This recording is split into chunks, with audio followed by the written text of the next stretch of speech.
It's a new test, a new challenge and a new venue for us. I do think it is. I think just from hearing what people say, the wicket is a little bit different here in Hobart to what we've had in Perth. So it's going to be a bit of adjustment. But I think if it's anything to go by the practice wickets that we've had, it's a good reference point for us going into the test.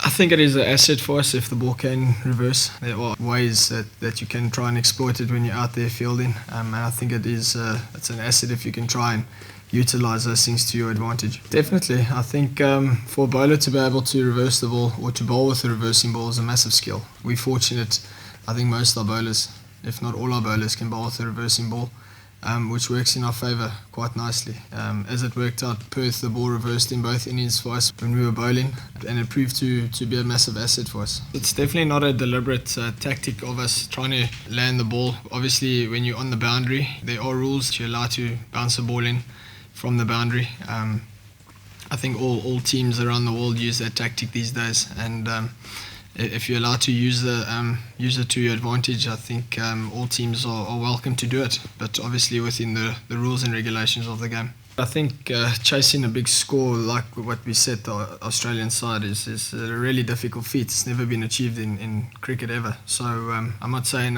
because of our dynamics in our batting unit it could have been achieved. I think it's a good thing for us to have quite a lot of array of flexible players within our batting unit. A guy like Ash, I mean, he didn't even contribute much in the first innings, and we know what he can achieve as well. So having a lot of other guys put up their hands and make a big play for the team is very important to us.